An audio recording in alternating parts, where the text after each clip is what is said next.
So hello everyone, welcome at my channel. This is Anurag Kishorwani. और जैसा कि वीडियो का थंबनेल देखकर आप समझ गए होंगे कि आज हम क्लास 10 का most important topic prove that these numbers are irrational की एक सीरीज कंप्लीट करने जा रहे हैं। इस सीरीज से आपको दो फॉर्मेट सीखने मिलेंगे।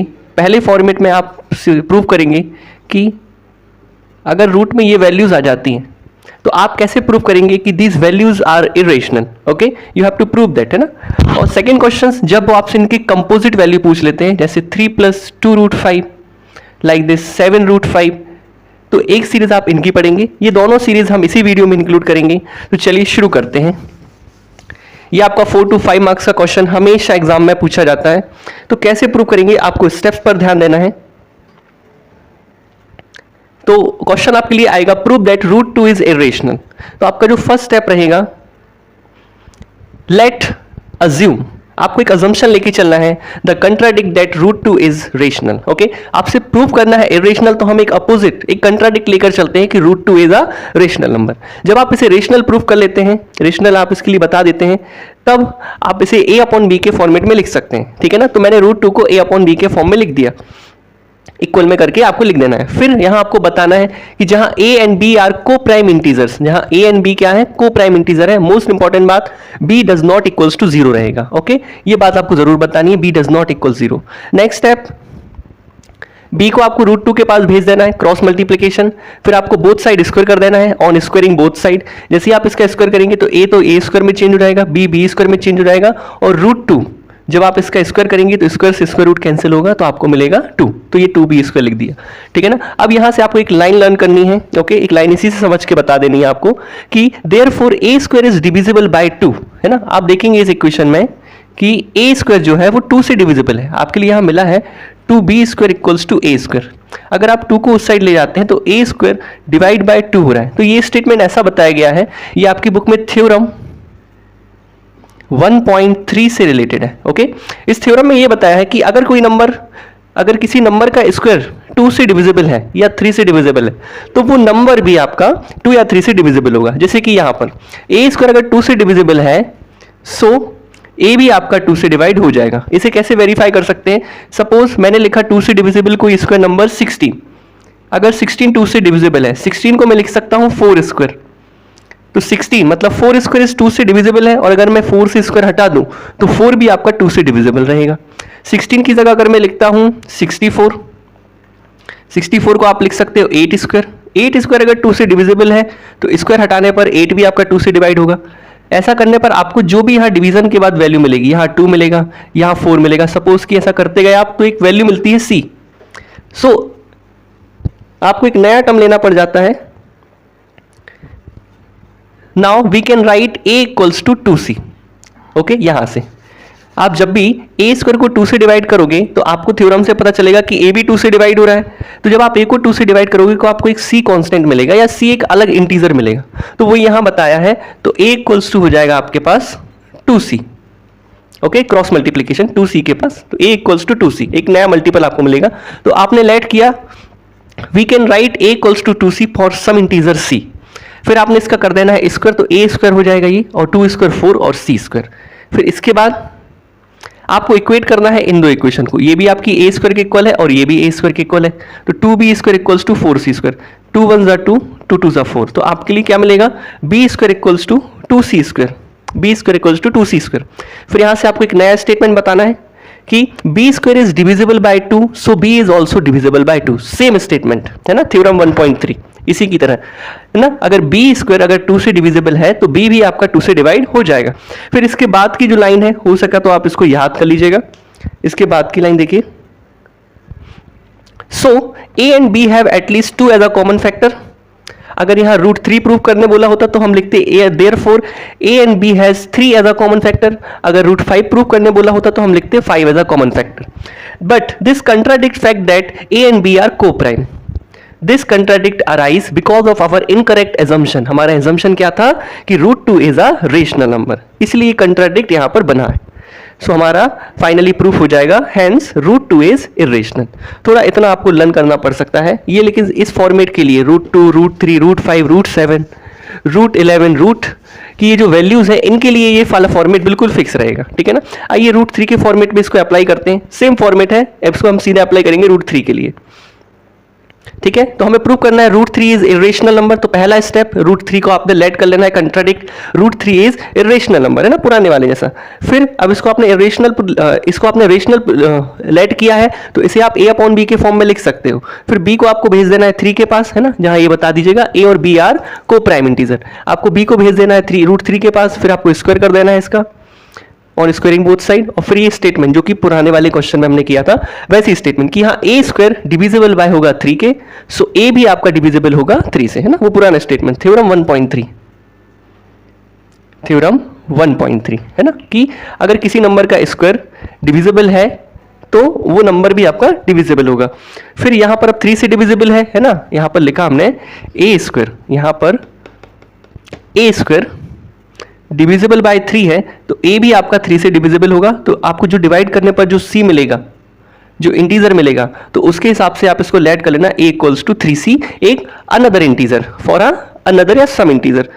तो फिर आप उसका स्क्वायर कर दीजिएगा, तो 3 स्क्वायर 9 हो जाएगा। फिर आपको इन दोनों को पुराने वाले क्वेश्चन की तरह इक्वेट कर देना है, तो 3b square equals to 9c square हो जाएगा। उससे आप कैंसिल आउट कर देना, तो 3 3 9, है ना, 3 1 3, 3 3 9, तो b स्क्वायर इक्वल्स टू हो जाएगा 3c स्क्वायर। फिर यहां से फिर वो पुराना स्टेटमेंट कि b square is divisible by 3, so b is also divisible by 3, है ना। तो ये आपका थ्योरम 1.3 के अकॉर्डिंग हो गया। और बस ये लास्ट की वो जो लाइंस थी वो आपकी एज इट इज आ जाएंगी यहां से, ना, ये वाली लाइंस √3 पर अप्लाई हो जाएंगी। Therefore b square is divisible by 3, so b is divisible by 3।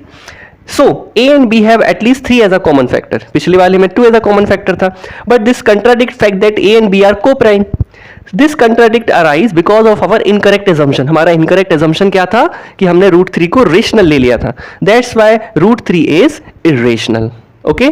Next question में भी सेम एप्लीकेशन, √5 में भी सेम है, ठीक है ना, सब कुछ सेम है, बस वैल्यू सेम डिफरेंट हो जाएंगी। देखिए a/b के इक्वल ऐड किया आपने, फिर आपने इसका स्क्वायर किया और यहाँ पे आपने स्टेटमेंट बता दिया कि a स्क्वायर डिविजिबल है 5 से, तो a भी आपका डिविजिबल होगा 5 से, तो a इक्वल्स टू हो जाएगा 5c। आप इसे स्क्वायर करेंगे तो a square equals to 25c square, फिर आप इन दोनों को इक्वेट करेंगे और इक्वेटिंग, है ना, फिर सिंप्लीफाई किया तो यहाँ आप बता देंगे कि b स्क्वायर डिविजिबल है 5 से, तो b भी आपका डिविजिबल हो जाएगा 5 से। तो यहाँ a and b have a common factor at least 5। और फिर वापस वो जो लाइन थी हमारी नीचे, contradict arise because of our incorrect assumption, that's why √5 is irrational. Okay, same आप √7 में भी कर सकते हैं, 11 में भी कर सकते हैं। नेक्स्ट है, अब कंपोजिट नंबर का प्रूविंग देख लीजिए कैसे करते हैं। आपको प्रूव करना है 6 + √2 कि ये एक इरेशनल नंबर है। तो हमेशा की तरह स्टार्टिंग का स्टेप वही रहेगा कि आपने पहले कंट्राडिक्ट लेट किया कि ये एक रेशनल नंबर है, रेशनल है, तो आप इसे a/b के इक्वल में लिख सकते हैं, जहां a और b कंपोजिट प्राइम नंबर है ना, b जहां b डज नॉट इक्वल 0 हो जाएगा। फिर यहां से आपको थोड़ा ध्यान देना है कि ये जो रूट की वैल्यूज होती हैं, है ना, रूट में आपने जो वैल्यूज प्रूव कर रखी है, जैसे √2, √3, √5, है ना, ये जो वैल्यूज आप पहले प्रूव कर चुके हैं इरेशनल, इन्हें क्या करते हैं, सेपरेट कर देते हैं, या तो लेफ्ट में या राइट में, बाकी सभी को एक साइड पे सेपरेट कर देते हैं। तो यहां पर क्या किया है, √2 को लेफ्ट पे सेपरेट किया है, 6 को उधर भेजा है तो -6 हो जाएगा, है ना, 6 प्लस का है, उधर जाकर -6 हो जाएगा। और जब आप इसका एलसीएम लोगे तो एलसीएम आएगा b, तो ये हो जाएगा a - 6b, ठीक है ना। रीअरेंज करने पर देखो रूट की वैल्यू को आपको लेफ्ट साइड रखना है। फिर यहां से आपको बताना है, राइट हैंड साइड पे आप देखेंगे a, 6 और b, a, b और 6 ये जो इंटीजर है, इन्होंने यहां पर क्या बनाया है, b a - 6b/b एक रेशनल बनाया है। दैट्स व्हाई √2b क्या हो जाएगा, रेशनल हो जाएगा। लेकिन बट हमारा जो कंट्राडिक्ट फैक्ट है, हम पहले इसको प्रूव कर चुके हैं कि √2 तो एक इरेशनल नंबर है ना। इसमें क्या प्रॉब्लम आती है, ये जो स्टेटमेंट बना है यहां पर, इससे आप ये समझिए कि रेशनल के इक्वल में रेशनल वैल्यू होती है और इरेशनल के इक्वल में रेशनल वैल्यू होती है ना। तो यहां फर्स्ट स्टेटमेंट से हमने देखा कि ये जो टर्म बना है, ये वाला टर्म, ये है रेशनल, तो इसके इक्वल में जो √2 है वो भी हो गया रेशनल, ठीक है ना। लेकिन हमारा कंट्राडिक्ट, यहां से हम इसका कंट्राडिक्ट ऐड कर देते हैं, लेकिन हमारा जो कंट्राडिक्ट है कि पहले हम प्रूव कर चुके हैं √2 तो एक इरेशनल नंबर है। दैट्स व्हाई इरेशनल के इक्वल में भी क्या आएगा, इरेशनल आएगा। दैट्स व्हाई 6 + √2 भी क्या होगा, इरेशनल होगा। यहां पर ये वाला जो स्टेटमेंट है ये सभी में सेम चलता रहेगा, है ना। इसके बाद के जितने भी कंपोजिट की हम प्रूविंग करेंगे ये सभी में सेम चलता रहेगा, बस ये वैल्यूज चेंज होती जाएंगी, बस ये लाइन सारी सेम रहेंगी, ठीक है ना। अगला देखते हैं, यही फॉर्मेट है, बस स्टार्टिंग में आपको ये बात का ध्यान रखना है कि रूट की जो भी वैल्यूज है उनको आपको सेपरेट कर देना है। 6 प्लस रूट 2। अब नेक्स्ट देखेंगे 3 प्लस 2 रूट 5 को इरेशनल प्रूव करना है। तो स्टार्टिंग का स्टेप तो सेम है कि आपने पहले इसे लेट कर लेना है कि ये रेशनल है। रेशनल है तो a अपॉन बी के फॉर्म में आप लिख सकते हो, a और b को प्राइम इंटीजर है। फिर आपने यहां देखना है कि रूट 5 है, ये हम पहले प्रूव कर चुके हैं कि ये इरेशनल है। तो रूट 5 को क्या करना है, आपको सेपरेट कर देना है, ये रूट 5 को या तो लेफ्ट में या राइट में, बाकी को अलग कर देना। तो 2 पहले 3 उधर जाएगा तो -3 हो जाएगा। फिर आप यहाँ एलसीएम लेंगे, है ना, एलसीएम लेंगे 3 तो क्या हो जाएगा a minus 3b upon b।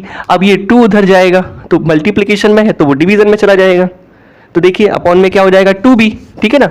तो आपने देखो यहाँ पर रूट 5 को या रूट की वैल्यू को एक साइड कर दिया और रिमेनिंग वैल्यूज को दूसरी साइड कर दिया। अब यहाँ पर हम क्या करेंगे, ये आपको रेशनल दिख रहा होगा, है ना, कैसे, तो ये लाइन लिखना है आपको। ये देखिए सिंस a3 b और 2, a3 b और 2 ये क्या है, इंटीजर्स है, जिसने इनको क्या बना दिया, एक रेशनल बना दिया। तो रेशनल के इक्वल में भी रेशनल होगा, तो इसके अकॉर्डिंग क्या हो गया, रूट 5 भी रेशनल हो गया। पर हमारा कॉन्ट्राडिक्ट क्या था, but this contradict fact that root 5 तो हम इरेशनल प्रूफ कर चुके हैं। That's why this in conclude that कि रेशनल के इक्वल में भी रेशनल होगा। दैट्स वाई 3 प्लस 2 रूट 5 भी इरेशनल हो जाएगा। ओके, अगला देखिए 7 रूट 5 वाला। तो पहला स्टेप इसको इरेशनल, पहला स्टेप कि आपका इसको इरेशनल लेट कर लीजिएगा, इसको a अपॉन बी के फॉर्म में लिख सकते हैं आप। फिर आपने एक साइड रूट की वैल्यू कर देना है, दूसरी साइड 7 को भेज देना है। फिर हमारा स्टेटमेंट आ जाएगा सिंस 7 a और b ये इंटीजर्स ने क्या बनाया है, इसे रेशनल बनाया है, और रेशनल के इक्वल में भी रेशनल होता है, तो रूट 5 यहां से तो रेशनल हो गया। बट हमारा कंट्राडिक्ट फैक्ट क्या कहता है कि रूट 5 तो इरेशनल है। दैट्स वाई रूट 5 के इक्वल में जो वैल्यू बनी है वो भी इरेशनल होगी, हेंस 7 रूट 5 भी इरेशनल होगा। तो दैट्स ऑल। तो ये टॉपिक आपका 4 to 5 मार्क्स का टॉपिक है, इसको बिल्कुल इसी फॉर्मेट से आप इसको रट लीजिएगा, या समझ तो गई होंगे आप लोग, तो इसे इसी तरीके से आप लोग प्रैक्टिस कीजिएगा। Thanks for watching this video.